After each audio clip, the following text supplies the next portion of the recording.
look forward to the conversation afterwards. So as we start, as I start the presentation, I really have a need to talk about my own positioning, right, related to this topic. And I definitely have a number of privileged identities: white, cisgender, heterosexual, abled. I am a woman and a first generation college student, but my life is really dominated by privilege. And the field of death and dying is one that I have been involved with for about 30 years now. It is a field that is multidisciplinary.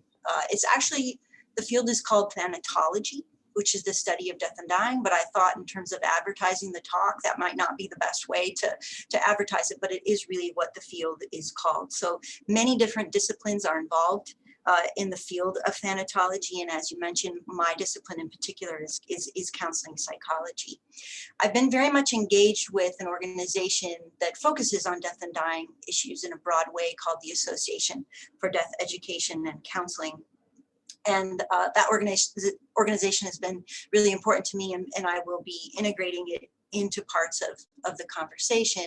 And I am currently the lead co-editor on the 3rd edition of the Handbook of Thanatology, which is published by the Association for Death Education and Counseling. So I tend to see most life experiences through a gain-loss lens, in addition to having a focus on death and dying issues. I have a lot of learning and growing that I am doing in connection to my own white fragility and the ways that I have internalized white supremacy, understanding of oppression and my contributions to oppression, and my own personal and professional growth regarding anti-Blackness.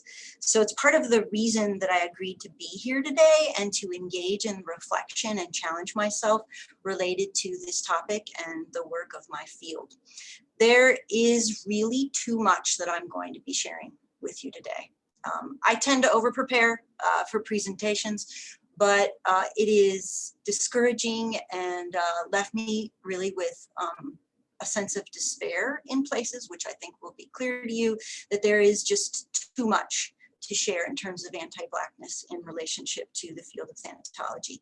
There's a vast range of what I'm going to offer. It's overwhelming and it's heavy, and yet the conversation needs to happen, needs to be had. And there's also a sense for me through it all of being riled up, and a sense of recognition of all that needs to be recognized, and the critical need for action. So those who identify as Black or African American who are in attendance or who watched later, you have lived much of what I'm about to share. And I'm very mindful of that as we start. And I just want to say it is going to be a lot to hear all at once.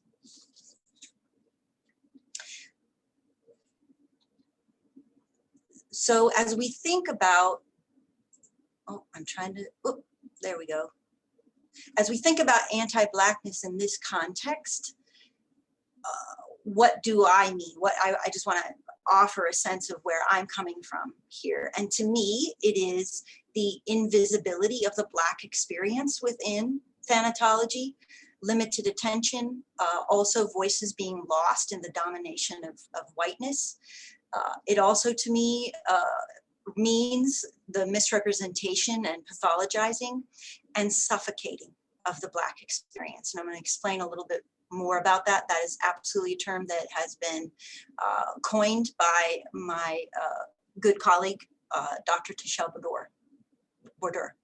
So, and then also apathy and lack of action in connection to anti-Blackness, again, within this context. So before I start though, I need to raise up the Black colleagues who have been so much my teachers in thanatology. These are all members of the Association for Death Education and Counseling who have been, again, very much my instructors in this space. And because we know that one of the significant losses within the Black and African American community is a lack of recognition, a lack of their contributions. And I don't want to shortchange the people who have contributed to my understanding in this space, because it's not my lived experience. Anything that I know is from conversations with them, connections with them, as they are doing the work on a daily basis. So you will see some of them referenced in the presentation throughout. I would particularly highlight again the work of Tichelle Border, who is an assistant professor in marriage and family at the University of Missouri, Columbia. She is an assistant professor, should be an associate professor, but that is a whole nother conversation about anti-Blackness within higher education. I want to also center us on the death and non-death losses within the Black community. I want to be true in terms of our experience today to be recognizing in this space. So there are many non-death losses listed here, death and dying situations, many non-death losses.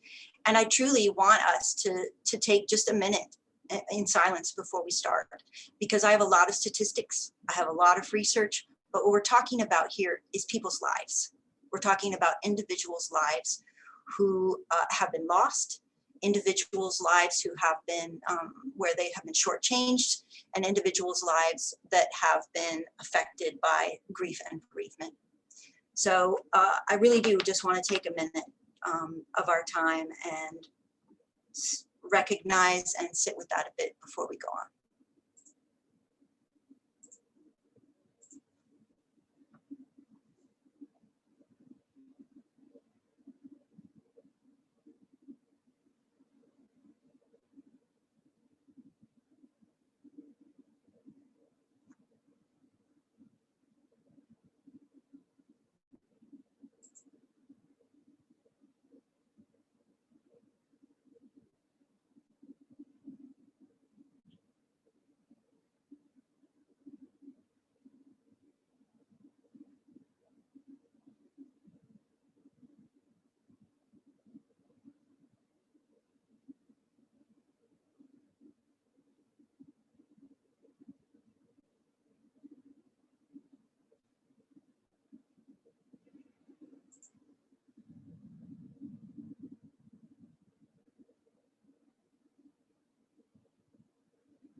I think that what I want to highlight here is that the whole rise of the Black Lives Matter movement, to me, is really connected to Black deaths mattering, right? Black deaths mattering, the experience of death and dying issues within the Black community and the significant disparities that exist. So I'm going to cover some death statistics, talk about causes of death, end of life care, grief and bereavement, memorialization, and also ideas related to challenging anti-Blackness within my field. So the death statistics are, again, very discouraging. The life expectancy for Black folks is a good bit lower than whites, particularly for Black men. The infant mortality rate, and this is from 2017, was 2.3 times higher for Blacks than it was for whites. And very much connected to that, Black women are 3 times more likely to die in childbirth than their white peers. And Black individuals, as we hopefully have heard and understood, that Black individuals are dying from COVID at over twice the rate as white individuals. And if we look at issues of hospitalization and just the testing positive, the rates are even higher. New research actually just hot off the press, there are 9 grieving individuals for each COVID-related death. And I want to highlight here that this only included grandparent, parent, sibling, and child deaths and spouse deaths. It did not include what we know as extended family members, fictive kin, and the broader range of family members and relations that are often so much a part of the strong bonds that exist within the Black and African American community. Even further, Black children are 3 times more likely to experience maternal death than white children. Black folks are 3 times more likely than whites to experience multiple deaths by the age of 30. And by the time Black individuals reach the age of 60, they are 90% more likely to have experienced the death of at least 4 family members. And again, this only includes fathers, mothers, siblings, and children. Bereavement is a critical public health issue. Those who lose children by the age of 40 are significantly more likely to develop dementia, and we'll see which is a significant cause of death, particularly among Black women. Grief affects the immune system. It affects the heart. It affects the ability to sleep, which we know has significant impacts on physical health and well-being overall. It is a huge public health issue. So we have death statistics, and then we also have bereavement statistics in terms of the Black community and their experiences with death. Around causes of death, there is little justice here, right? So for all Black individuals in the ranked order, you see the causes of death there. For Black women, as I mentioned, Alzheimer's is the 5th leading cause of death, and unintentional injuries falls below the top 5. For those who are youth, who are ages 1 to 19 for Black women, unintentional injuries is actually number 1, followed by homicide and cancer. And for Black men overall, homicide is the 4th leading cause of death. And I want to highlight here that for white men, homicide is not even in the top 10. But for Black men, homicide is 4th, and diabetes falls below the top 5. For youth here, in terms of Black young boys and men, homicide is the number 1 cause of death, followed by unintentional injury and suicide. For white men, homicide is 4th, right? But for the youth, young men, it is number 1.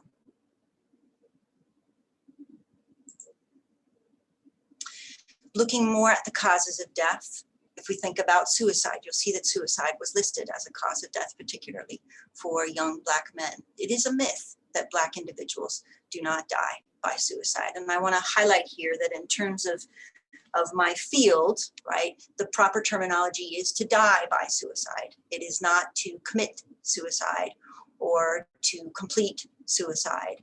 Commit, and using the word commit, indicates the sense of connection to a criminal action. It is connected to a lot of significant additional myths and issues related to the topic of suicide. Again, there is a myth that Black individuals do not die by suicide, which in fact they do.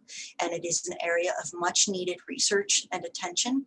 There is a lack of both in terms of focus on Black individuals in connection to suicide. The rates fluctuate greatly year by year. There's a lot of issues of intersectionality here, which are somewhat alluded to, but definitely have not been researched in the way that they need to be. And some have suggested that factors may include the years where we see higher unemployment rate and higher reduction in social services. Then it seems there are higher rates of suicide for Black individuals in those years in connection to those social factors. Higher homicide rates for young Black, transgender, and non-gender conforming individuals. Dino talks, and we know that this is definitely the case. There is not the kind of systemic way to track deaths for transgender individuals. A system needs to be created. It needs to be advocated for. We definitely know that these numbers are underreported. There was an excellent webinar on Monday night, if you were able to attend it, hosted by the Black Cultural Center. And it was focused on Black LGBTQ individuals and health disparities in that group. I highly recommend it. I believe they recorded it, and it was a really excellent session, but they raised this issue as well of the underreporting of homicide rates within this population. It's a significant issue. So thinking about anti-Blackness and the issues of death and even tracking deaths or understanding deaths, you know, a huge issue here is that these figures have been pretty stable, and yet there continues to be minimal attention and limited response in this space. There is a problematic focus when it does exist at the individual level, where it's explained, or there's a focus on individualism, the issue of mistrust in the healthcare system, which I cannot but raise a number of times with you today, is perceived. I mean, you see it in the articles and the way the information is presented.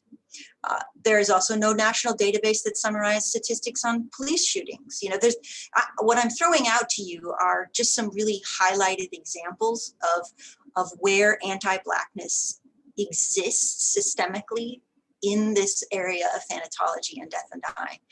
There's a lack of recognition of the historical and social cultural factors.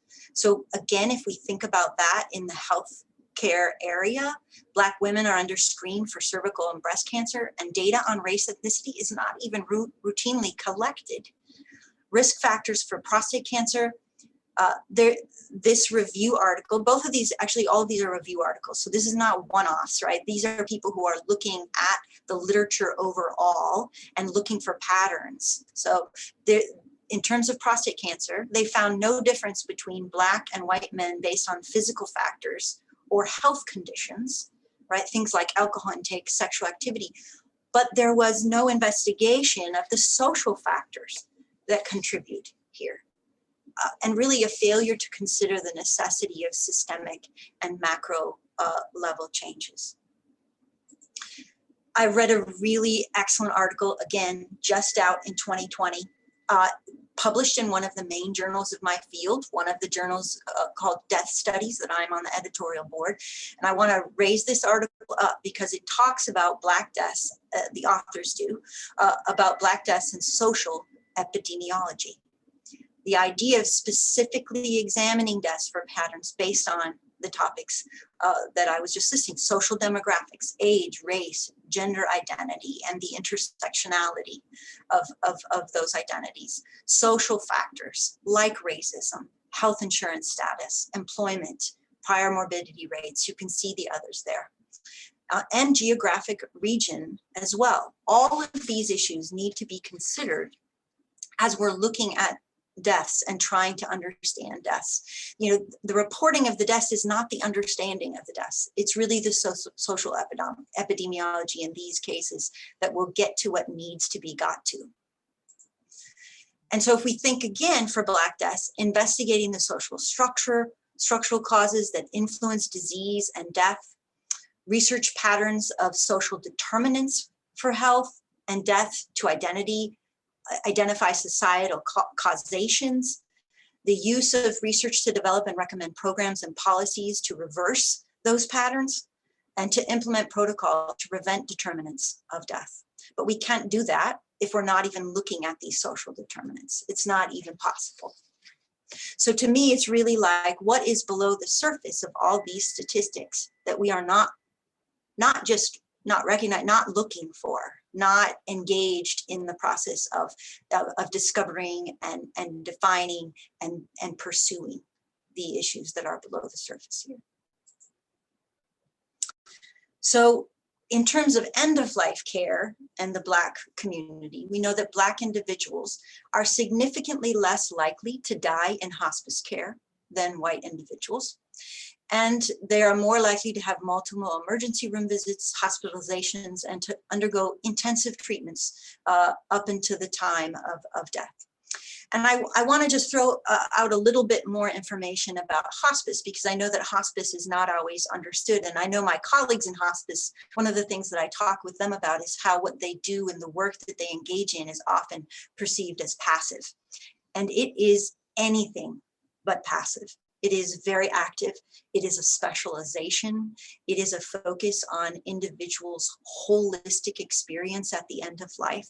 And some of what we're finding now in the literature is that patients who have similar prognoses at the time of entering hospice or not entering hospice, those who enter hospice actually live longer because they are more relaxed, they're more calm, they can be in a setting oftentimes that is more comfortable to them, surrounded by family members, and we often find that they actually live longer. I know that there's sort of an idea that hospice is equal to death or equal to the idea of giving up.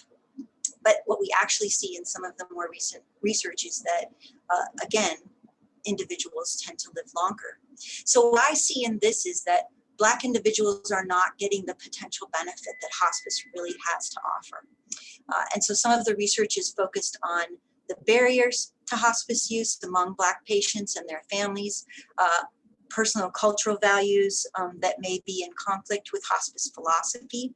One of the things, again, that my colleague, Dr. Border, talks about is the idea of sharing rather than relinquishing of care, because people can consider hospice to be about relinquishing care when it really can and often is about sharing that care. Black families are going to be less likely to relinquish care, which makes very good sense based on what we know historically about and currently about the experiences of Black individuals with the healthcare system. Also, the idea of giving up can be something that is connected there, that's not going to be something that is relatable or is something that would be allowed within the Black community, but it's broader than that as well. Hospice just isn't giving up, right? So how is that information out there? Lack of awareness of hospice services, concern about burdening the family, economic factors, again, mistrust, an expected lack of ethnic and minority hospice employees. And I want to say again, expected when that's probably likely. So the idea that it would even be indicated in the article as expected is a concern to me, because it makes it more about the individual's somehow subjective expectation when really it is connected to their reality. I just want to emphasize that because it goes back to me to the idea of perceived mistrust of the healthcare system as well. We know that mistrust is quite justified and rationalized, not just based on historical information, but on the oral history within each family around their experiences with healthcare.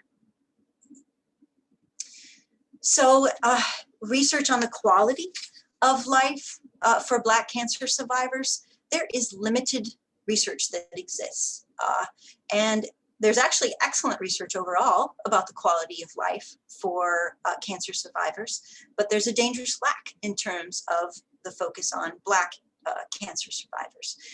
There is a lack of culturally appropriate measures being used, frameworks and definitions, and there's a tendency to only include family and significant others rather than in a more immediate sense, rather than really involving all of who individuals will be considered as family, regardless of their blood connection or the extent of the extended family. Black individuals are also more likely to be further in cancer progression when they're diagnosed, and their survival rates are lower than white individuals as well, because they're diagnosed further into the condition, and then it's more difficult for treatment to be helpful and effective. I think I probably need to move a little quicker. I know I really have just way too much to share, which is, again, a heavy load. So family members of Black patients compared to family members of white patients, they were less likely to rate the care as very good or excellent, more likely to report absent or problematic physician communication, less likely to report that the patient shared wishes with them or had advanced care documents, and more likely to report financial hardship. And again, I want to emphasize that the issues here are, what does the system need to be doing differently to change these figures, right? Or to change these findings? What is it that the system needs to be doing differently? There is racial bias in terms of pain assessment. This one is it's problematic communication in terms of healthcare providers. And there is a false belief about race-related biological differences regarding pain tolerance. And I will raise up the work of Cleveland Shields, who is a faculty member here at Purdue, who is doing work right in this space. And we know, I mean, this is 2019 that Cleveland and his colleagues published this article, and physicians are less likely to prescribe pain medication to Black cancer patients than to white cancer patients. It's just really, really troubling. Again, my colleague, Dr. Tishel Border, talks about cultural conscious care and the idea of being open to evolving knowledge, really acknowledging and watching for responses and being sensitive to what we see in patients and clients, asking open-ended questions that allow for sharing and dialogue, accepting that their lens is based on social location and their life experiences, that it is accurate. It's absolutely accurate based on their social locations and their life experiences, and really aligning with patients and clients on that, and then apologizing for when we step in pits, when there are times when we are not acknowledging, we are not recognizing, and when we misstep in terms of the way we care for Black individuals. Now, grief and bereavement is my primary area of research. And so we move there in terms of thinking about Black voices there, or the lack of Black voices. There is an appalling lack of research focused on the grief experiences within the Black community. The book that's listed here, I think it's a little bit blurry there, but it's Rosenblatt and Wallace. They wrote their book in 2005. It is a solid qualitative investigation of the experience of African American grief, but it is one of few, and actually the only one that I think is done in a way that we need to be doing as we move forward. They interviewed in depth Black individuals about their grief experience, and very thorough, very integrated into the community. They just did a really nice job. But there is an appalling lack. And little is known about the Black experience with perinatal and pediatric deaths when the rates are so much higher. And this was, again, a review article just from 2014. The research that does exist employs measures that were not normed on Black populations, leading to possible pathologizing or likely pathologizing. The research that is out there looking at something within my field called prolonged or complicated grief often identifies Black individuals as scoring higher on those measures, but they were not normed on the Black population. There's also a great deal, which I am absolutely guilty of in the work that I have done, is the erasure of the Black experience in samples that include small numbers. Just the domination of whiteness within the field and within data collection and samples. And there's, again, that subtle judgmental tone regarding the lack of professional help seeking, and the idea of the challenging idea of seeking assistance from mental health providers who will not be culturally conscious, right? Who are not well trained and who are not emphasizing their need for continual self-awareness in this space. And the idea that would be something that would be perceived when we actually know factually that it's a lived experience of many Black individuals who seek counseling. Grief and bereavement, grief is multidimensional. So let me say, in general, grief is not equal to sadness or emotions. It is emotional, yes. It is cognitive, it is physiological, it is social, it is spiritual. It is all of those domains. Grief does not end from my perspective and most in my field, because grief is a reflection of connection and attachment. And that connection and attachment we have with others does not end when they die. So our grief does not end. It shifts and changes over time, but it doesn't end. And grief is unique to each person in their cultural and community context. There's no way, there's no linear progression of grief. That isn't how it works. And within all of that, there are a lot of societal pressures on what grief must or should look like. And when it doesn't look or isn't recognized by society, the term from my colleague Ken Doka is disenfranchised grief. I don't have his name here, but he is the one who coined that term, disenfranchised grief, grief that's not recognized, not acknowledged. When we add and we think about the African American and Black experience with grief, what Purdue argues is what we're really talking about is not just disenfranchised grief, it is suffocated grief. Grief that is pushed down, rejected, punished, or even penalized. Being arrested for graffiti that acknowledges the life of someone important and loved, judged for the uninhibited nature of expression related to grief, protesters being met with hate and invalidation and isolation, those are all actions that are suffocated grief. They're not just acknowledged or recognized, they are pushed down. The idea is that we need to validate, bear witness, and liberate and allow for the breathing into the grief that exists. And as I say this, I'm talking about the death losses, and I'm also talking about the non-death losses, because I believe in grief in that broad and general sort of way. Racism and discrimination is at the center here as the core of all Black experiences connected to death, dying, and grief. And if we think about the Black community and the expression of grief, you know, activism is a very important form of instrumental active grief. Grief is not, again, just emotional. It is active, it is social, you know, it is physiological. And in a way, the actions that people take hit all of those realms and all of those areas of grief and bereavement. In a webinar I attended recently, and I don't have the name here, but it's Alston who talked about this and showed a sign from a protest, and it said, "This is not about George Floyd. We're still mourning Emmett Till." And Mamie Bradley Till made the decision for her son Emmett's casket to be open as an act of civil disobedience and social justice. And she's very much connected to the mothers of the movement that began after the murder of Trayvon Martin.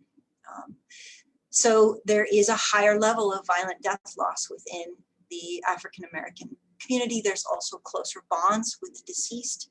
There's extended and fictive kin, and a real significant importance of sense making, which we know is important in the whole field of grief and bereavement, but I would argue particularly important for the experience of African Americans.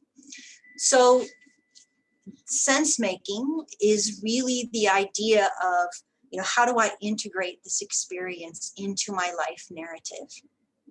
How do I make sense of it? How do I make any piece of sense over what has occurred? And that cannot be separated from issues of racism and discrimination. You know, what Rosenblatt and Wallace found, and I know that any, again, who are in attendance, who are part of the African American and Black community, you know, those issues are related and connected to the deaths themselves. The strong bonds that are in the community are often connected to the trials and the traumas, and they're necessary, and they're severed after death. And often the deceased are viewed as a protective presence against issues of racism and discrimination, or in connection to those. Common values that are critical to the community include spirituality or belief in a higher power, collectivism, interdependence, ancestral pride, present time orientation, self-discipline, education, social support, and social status. And again, from my colleague, Dr. Border. So these values are reinforced by the Black church. Religion, and this is from my good colleague, Daryl Owens, who is a chaplain in North Carolina. Religion as the social connection that is so critical, and spirituality more as the private piece. That spirituality writ large, and religion in particular, are tools often in the process of sense making. Make it make sense is what Daryl talks about. That the need for something greater, or how else do I survive?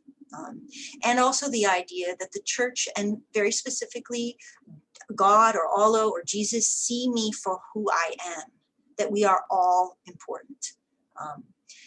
And ancestral pride also as very critical. Oral traditions and family socialization. Again, these stories and narratives around trials, traumas, triumphs, and resilience, and that Black individuals were not meant, Alston talks about, to survive all the horrendous experience in history, and yet they did. And the past has to be recognized, has to be considered as we look at all of these issues related to death, dying, and bereavement. Memorialization, I want to raise up this book, the book by Dr. Carla Holloway, phenomenal book. And she wrote it in 2003. It is just a really excellent book.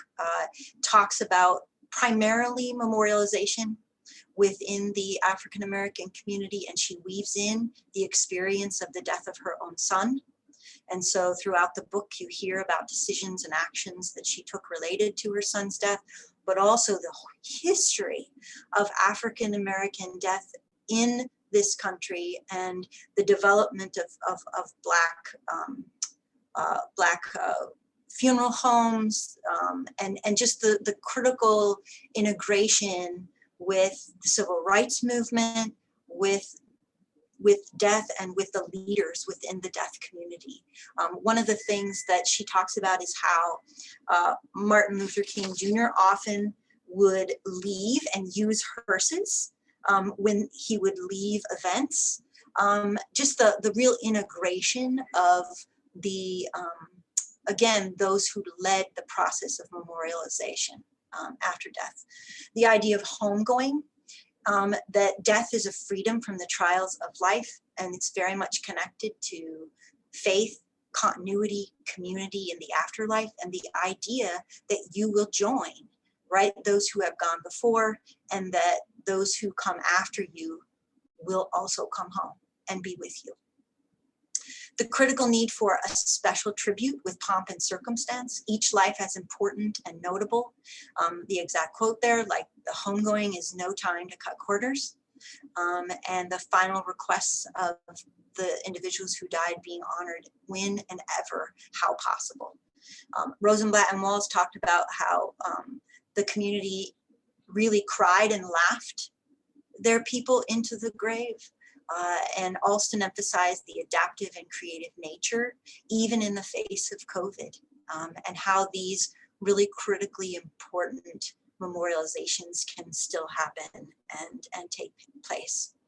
But again, subtle and not so subtle judgments within the literature, criticism of the expense that is often spent, the time that is spent, sometimes a critical sort of view on the spirituality, when we know overall that memorializations and funerals have become much more secular, but that is not the case generally within the African American and the Black experience. And just the need for a process, and significant process. When what we have is, and this is Holloway, this is not me, right? This is Holloway saying what we have are times where this is a time in death where the specialness, the recognition, the uniqueness and importance of this person's life will be recognized in a way that it was not in life.